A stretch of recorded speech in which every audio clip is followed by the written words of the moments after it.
Hey guys, welcome back to ED Figure. If you're brand new to the channel, don't forget to subscribe and like the video. Today we're going to take a look at Mafex, the Mighty Thor, and this is the comic version.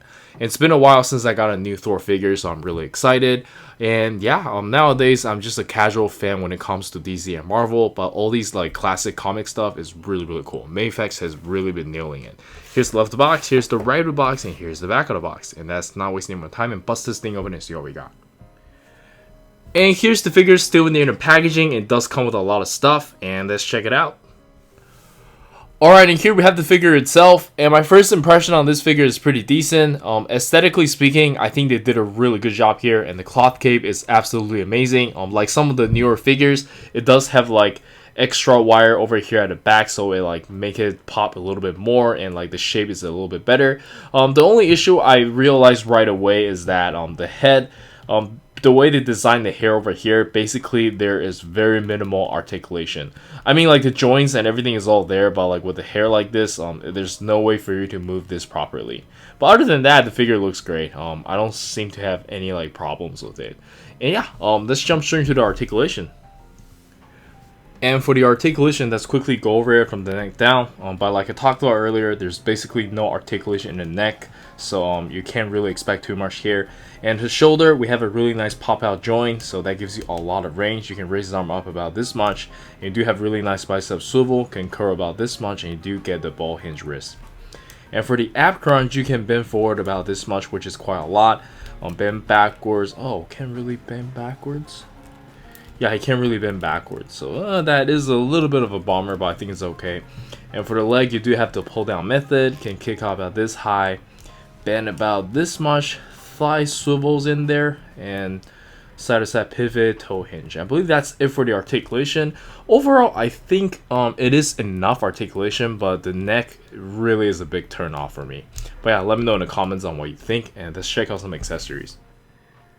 And for the accessories, we can start with the default face, and I think they did a really good job here. It looks great. And the next one we got is the teeth greeting angry face, and I think it looks really good as well. But that's all we got though. Kind of wish we had more.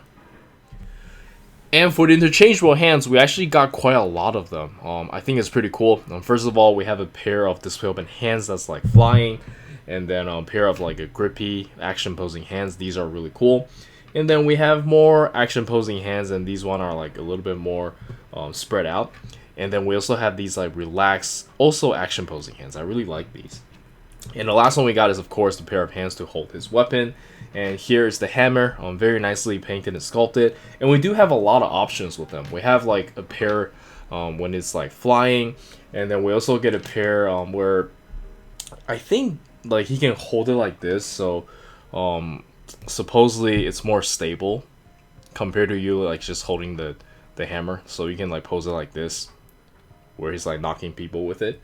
And lastly, of course, we have, actually no, before we get to the last thing, we have like a smaller version of the hammer where you can put it like right here. I'm gonna try that out later. And then we have these like hammer effects. This is pretty cool, but it's a little bit too heavy, but like for static poser, I think this is pretty cool. And I believe that's everything, and let's check out some action posing.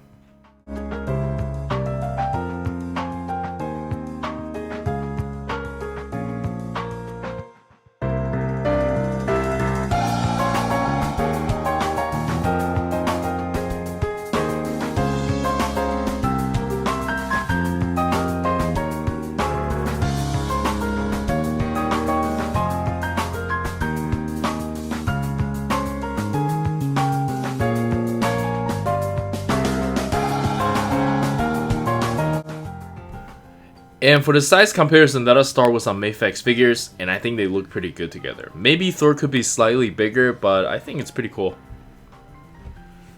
And next up, we have some Dragon Ball SH figure arts, and I think they look really good together as well. And then we have my favorite Naruto SH figure arts. And then we have some JJK and Chainsaw Man SH figure arts.